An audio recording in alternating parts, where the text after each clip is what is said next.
Assalamualaikum warahmatullahi wabarakatuh. Halo teman-teman semua, kita akan berlanjut untuk membahas tentang hal-hal lain berkaitan dengan software R.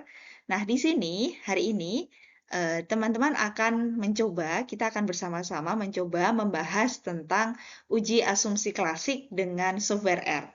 Nah, sebelumnya teman-teman bisa melihat dahulu video yang berkaitan dengan analisis regresi dengan software R, karena ini sangat berkaitan sekali. Nanti setelah itu teman-teman bisa mengikuti uji asumsi klasik ini dengan baik. Oke, kita lanjut ya. Untuk kali ini kita akan coba bahas tentang uji asumsi klasik dengan software R. Nah, uji asumsi klasik ini merupakan tahapan yang penting dalam analisis regresi, terutama pada regresi linear yang berganda. Jadi kalau regresi linear berganda berarti kita punya satu variabel dependen dan minimal dua variabel independen. Kemudian, untuk memastikan bahwa model yang kita bangun dalam regresi linear berganda itu dapat menghasilkan estimasi yang valid, tidak bias, dan efisien, maka kita harus menguji asumsi klasik ini. Jika semua asumsi klasik terpenuhi, maka artinya model kita estimasinya nanti akan valid, tidak bias, dan efisien. Kemudian, asumsi-asumsi ini diperlukan karena metode ordinary least square atau OLS atau metode kuadrat terkecil atau MKT memiliki syarat tertentu agar parameter estimasi yang dihasilkan itu memenuhi sifat BLUE atau blue ya. Blue ini bukan warna, tapi dia singkatan. Jadi singkatan dari B-nya sendiri adalah base, L-nya itu linear, U-nya itu unbiased, E itu estimator. Jadi estimator yang terbaik, linear, dan tidak bias. Nah, kemudian tanpa adanya pengujian asumsi klasik, maka hasil analisis regresinya dapat menyesatkan karena parameter estimasinya kan mungkin bias, mungkin juga tidak efisien atau menghasilkan kesimpulan yang salah nantinya gitu. Jadi sangat penting asumsi klasik ini. Oke, dari uji asumsi klasik tersebut yang pertama yaitu uji normalitas. Tujuannya yaitu untuk mengetahui apakah residualnya itu berdistribusi normal atau tidak. Nah, bagaimana caranya?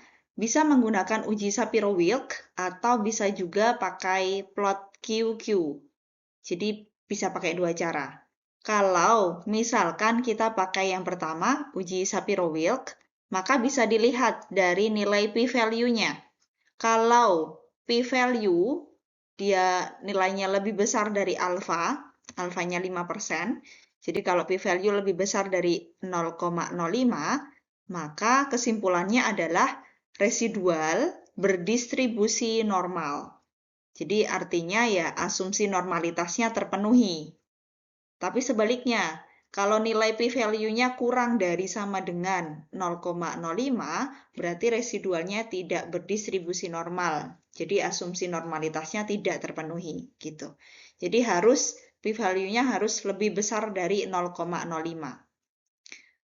Atau cara yang kedua, yaitu dengan melihat plot QQ atau plot Kiki-nya. Jadi kalau dari plot QQ ini dilihat kira-kira grafik yang terbentuk itu bagaimana. Kalau titik-titiknya itu mengikuti garis lurus yang miring itu, dari kiri atas ke kiri bawah itu, dari kiri bawah ke kanan atas itu, jika mengikuti garis lurus tersebut, maka dapat disimpulkan bahwa residualnya berdistribusi normal. Tapi kalau titik-titiknya menjauh dari garis lurus tersebut, nah bisa dipastikan bahwa itu residualnya tidak berdistribusi normal. Jadi ada dua macam cara untuk mengetahui dia residualnya normal atau tidak, begitu. Atau asumsi normalitasnya terpenuhi atau tidak. Nah, yang kedua yaitu uji multikolinearitas. Jadi tujuannya untuk memeriksa apakah terdapat korelasi yang sangat tinggi antar variabel independennya atau tidak. Karena harusnya di setiap variabel independen yang terbentuk itu, atau variabel independen yang kita pakai, itu harusnya tidak berkorelasi satu sama lain. Nah, jika ada multikolinearitas, maka koefisien regresinya nanti menjadi tidak stabil dan sulit untuk diinterpretasikan. Kemudian untuk melakukan uji multikolinearitas ini bisa dilihat dari nilai VIF-nya. Nah, nilai VIF ini bisa digunakan apabila kita menginstal paket CAR di software R maupun RStudio. Jadi kalau paket CAR-nya belum diinstal, kita belum bisa mendapatkan nilai VIF-nya gitu ya. Jadi yang pertama nanti harus menginstal dulu paket CAR-nya. Nah, kalau nanti sudah diperoleh nilai VIF-nya dan dia kurang dari 10, itu artinya tidak ada multikolinearitas.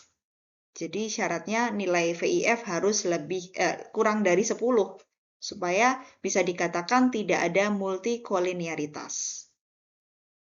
Itu yang kedua. Selanjutnya, yang ketiga, ini berkaitan dengan uji heteroskedastisitas. Tujuannya untuk mengetahui apakah variansi dari residual itu konstan atau tidak. Nah, kalau misalkan ada heteroskedastisitas, maka hasil estimasinya itu tetap konsisten, tetapi tidak efisien nantinya. Sehingga standar errornya itu bisa salah.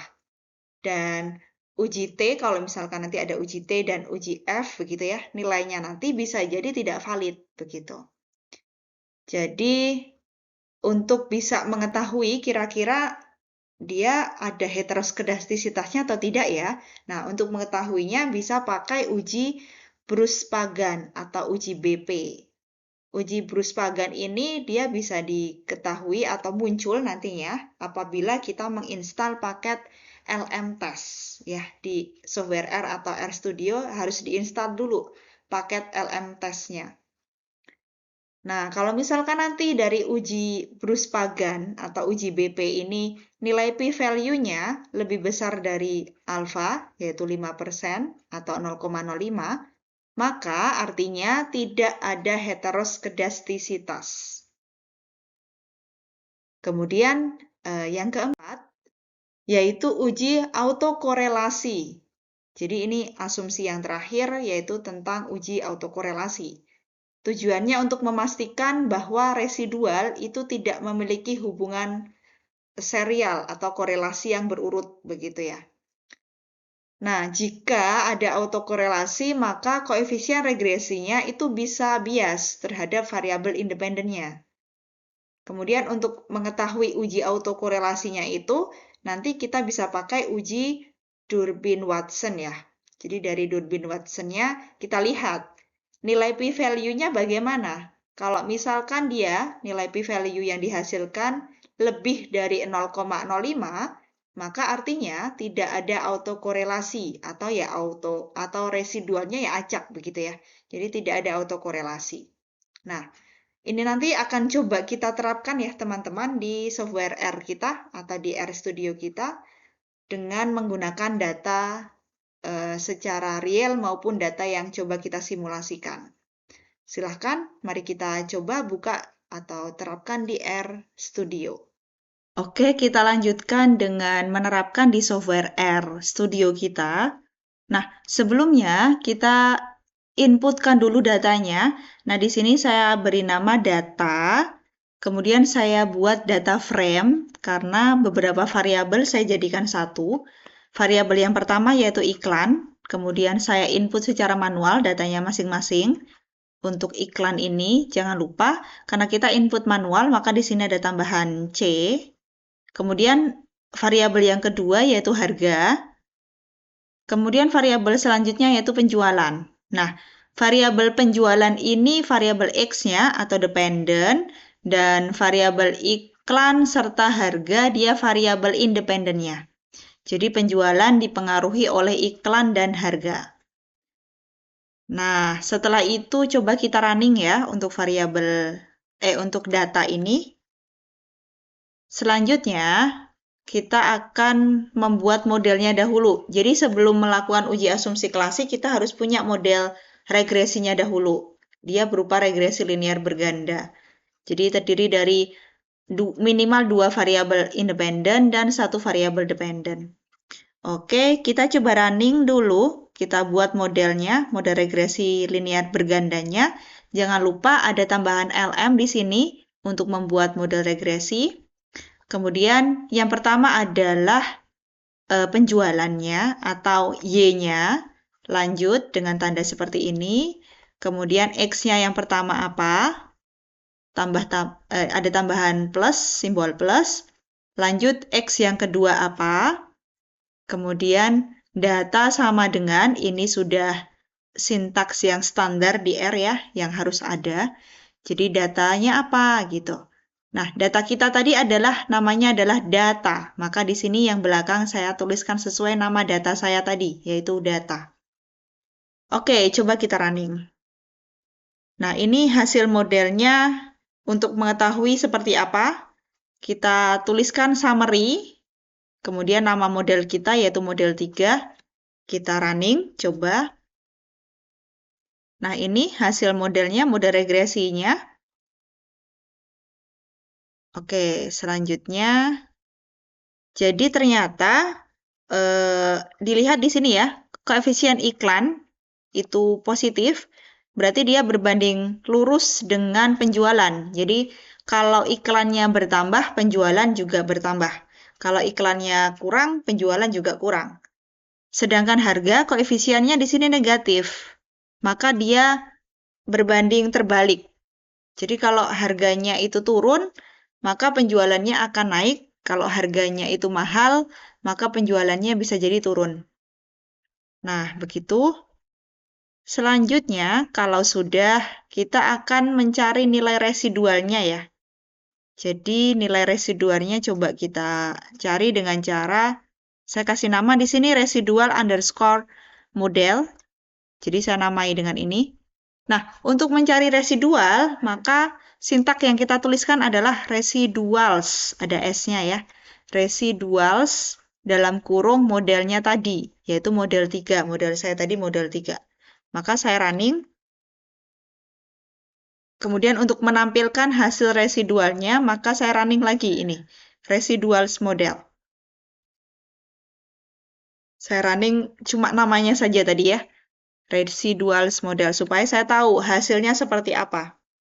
Kalau tidak saya running bagian ini, kalau residuals model ini tidak saya running, maka saya tidak tahu tampilan residualnya atau output residualnya seperti apa. Maka saya akan merunning. Ini ternyata hasil residualsnya ada 10 data dan masing-masing ada residualnya. Setelah itu, kalau sudah dihasilkan residual masing-masing data, kita bisa menguji asumsi klasik ya, mulai dari uji normalitas. Uji normalitas tadi perlu kita ketahui ya, tadi ada 2 kan ya, ada dengan uji Shapiro-Wilk maupun plot QQ. Kita mulai dari yang Shapiro-Wilk. Nah, di sini nilai p-value-nya ternyata 0,9316. Dia lebih besar dari alfa. Alfanya 0,05. Nah, karena lebih besar dari alfa, maka dia residualnya berdistribusi normal. Jadi, normalitasnya terpenuhi, asumsi normalitasnya terpenuhi, karena nilai p-value lebih besar dari alfa. Jadi residualnya berdistribusi normal. Oke, bagaimana kalau kita lihat dari plot QQ-nya?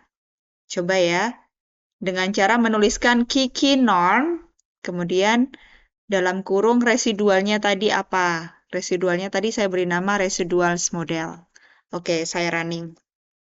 Ini hasilnya, titik-titiknya seperti itu. Kemudian saya akan membentuk garisnya, kira-kira garis lurusnya seperti apa? Dengan cara menuliskan key line. Lanjut dengan nama residualnya, tadi namanya residuals model. Kemudian lanjut ditambahkan color-nya. Colornya saya pilih red di sini dengan menambahkan menambahkan petik ya. Karena di sana berupa teks ya. RED, red itu kan teks, maka harus ditambahkan petik. Oke, saya running. Nah, ini ternyata dia mengikuti garis lurus ya, teman-teman. Jadi, bisa dikatakan residualnya berdistribusi normal. Oke, jadi sama ya dengan yang tadi menggunakan uji Shapiro-Wilk. Jadi, kesimpulannya sama, yaitu dia berdistribusi normal residualnya. Artinya asumsi normalitas terpenuhi. Lanjut dengan uji yang kedua, yaitu uji multikolinearitas. Nah, sebelumnya harus kita install dulu paket CAR. Jadi, kalau teman-teman belum ada di R-nya, maka harus diinstal. Dengan cara install .packages dalam kurung CAR. Tapi harus ditambahi petik dulu. Nah, setelah installnya sempurna, maka dipanggil paketnya dengan cara menuliskan library dalam kurung CAR. Nah, ini karena saya sudah menginstal paket CAR, maka saya tinggal mengaktifkan paket CAR saya. Saya running. Oke, saya coba running lagi. Nah, selanjutnya kalau sudah masuk atau sudah aktif paketnya, saya akan menuliskan VIF-nya ya. Jadi VIF-nya, karena ini yang kita gunakan dalam multikolinearitas. Oke, VIF dalam kurung modelnya tadi. Coba saya running. Nah, hasilnya ini. Tadi, kalau misalkan VIF-nya kurang dari 10, maka tidak terdapat multikolinearitas. Nah, karena di sini VIF-nya lebih dari 10 semuanya, maka ada multikolinearitas di model tersebut, di data kita yang kita jadikan model regresi tadi ya. Maka harus ada penanganan dulu gitu ya, supaya nanti hasilnya bisa baik dan tidak ada multikolinearitasnya. Oke, lanjut. Jadi tadi batasnya untuk VIF adalah kurang dari 10 ya, harus kurang dari 10. Oke, selanjutnya uji yang ketiga adalah uji heteroskedastisitas. Nah, ini juga perlu paket. Jadi paketnya adalah LM-test. Kalau belum ada, maka harus diinstal dahulu. Kalau sudah, maka diaktifkan, dipanggil paketnya. Saya juga sudah aktif di sini ya. Maka saya akan panggil paket saya. Kemudian setelah paketnya diaktifkan dengan library LM-test ini, maka saya sudah bisa melakukan uji Bruce-Pagan dengan menuliskan BP test dalam kurung modelnya. Nah, saya akan running. Hasilnya adalah p-value di sini yaitu 0,07. Nah, dia lebih besar dari alfa. Tadi kalau lebih besar dari alfa artinya tidak ada heteroskedastisitas ya. Jadi dia homoskedastisitas gitu. Jadi sudah bagus berarti. Tidak ada heteroskedastisitas atau dia homos ya.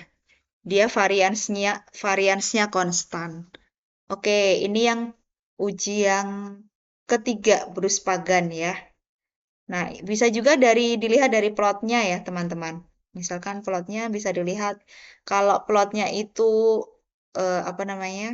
random, maka itu bisa dikatakan dia juga tidak ada heteroskedastisitasnya. Nah, di sini bisa dilihat lumayan random ya titik-titiknya. Jadi supaya lebih meyakinkan itu kita gunakan yang uji BP tadi ya. Jadi kalau gambar itu terkadang sifatnya adalah subjektif. Jadi supaya lebih meyakinkan kita pakai uji BP untuk mengetahui ada tidaknya heteroskedastisitas. Oke, yang keempat yaitu uji autokorelasi. Jadi kalau uji autokorelasi yang kita gunakan adalah uji Darwin-Watson, maka yang dituliskan adalah DW test. Jadi DW test, kemudian lanjut ke modelnya tadi. Nah, kita tuliskan di situ, kita running. Hasilnya adalah p-value 0,056. Jadi dia juga lebih besar dari alfa. Artinya, kalau alfa tadi 0,05 ya. Jadi dia lebih besar dari 0,05. Artinya ya tidak ada autokorelasi begitu. Jadi sudah bagus ini. Oke, itu dengan data yang kita isikan secara manual. Kalau kita mengisikan data kita ke R dengan cara mengimport, misalkan format saya adalah CSV, nah maka saya harus install dulu paket reader. Nah, kalau sudah, kemudian saya panggil library reader-nya, tapi kalau belum diinstal ya harus diinstal dulu sampai sempurna, baru bisa dipanggil library reader-nya. Nah, lanjut setelah itu saya panggil data saya. Data saya itu berada di direktori D, di folder data, kemudian data saya bernama data ekonomi, data spasi ekonomi. Kemudian dia formatnya .csv. Jadi format data saya adalah CSV, makanya di situ dituliskan .csv. Kemudian saya coba running, saya masukkan atau saya import data saya tersebut. Setelah itu, saya akan melakukan tadi ya analisis regresi berganda. Jadi untuk data yang ini, saya akan melakukan regresi berganda dulu, mencari modelnya dulu ya. Nah, data saya ini namanya model 4. Saya kasih nama model 4. Kalau yang data yang saya input manual tadi kan modelnya saya namai model 3. Kalau ini saya namai model 4. Terdiri dari data 7 itu terdiri dari pendapatan, variabelnya ada variabel pendidikan dan variabel jam kerja. Nah, yang pertama ini adalah Y-nya, kemudian X plus X yang kedua. Kemudian data sama dengan data 7. Nah, begitu. Kemudian saya running. Nah, lanjut summary. Nah, ini untuk pendidikan dan jam kerja sama-sama positif koefisiennya.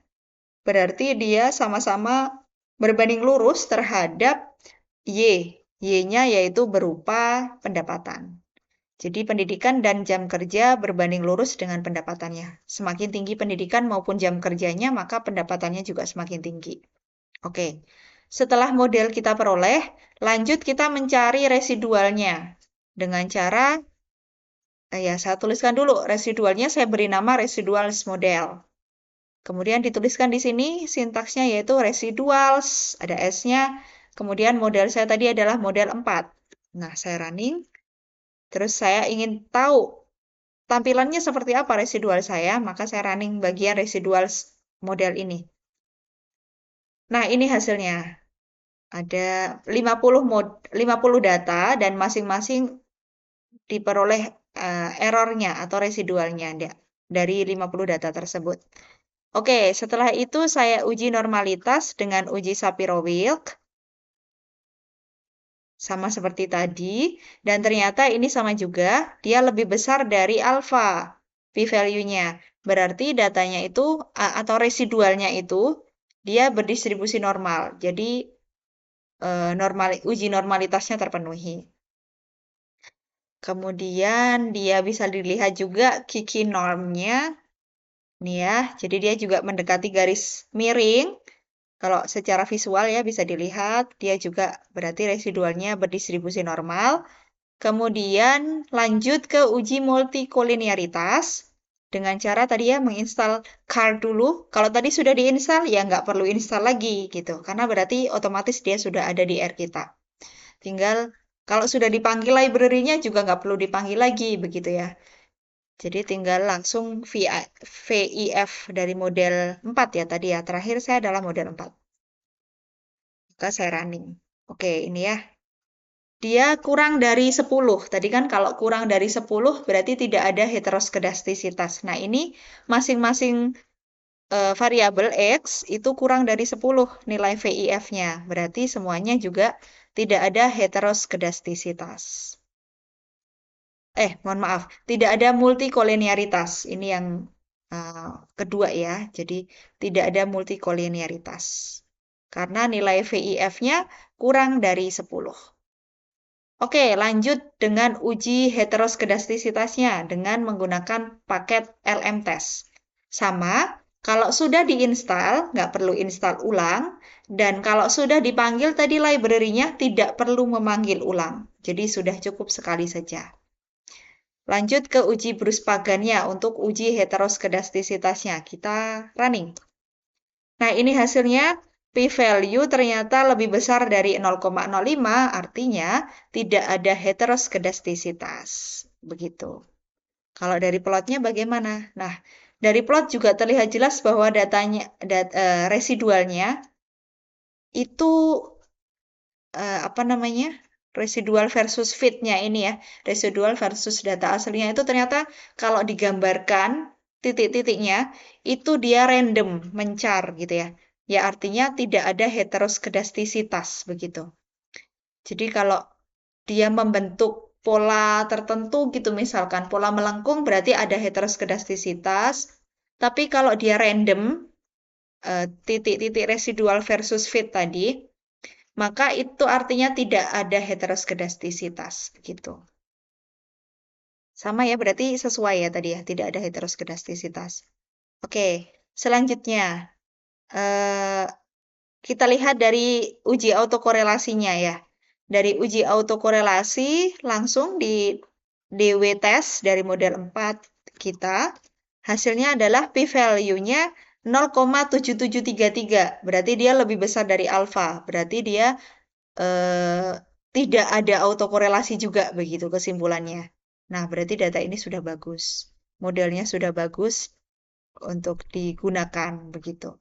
Nah, itu tadi ya penerapan dari data yang kita input manual maupun kita import dari perangkat kita dengan melihat masing-masing uji asumsi klasiknya. Mulai tadi dari yang pertama uji normalitas, kemudian uji multikolinearitas dulu, kemudian uji heteroskedastisitas, yang keempat uji autokorelasi. Nah, semoga bisa bermanfaat untuk rekan-rekan semua. Assalamualaikum warahmatullahi wabarakatuh.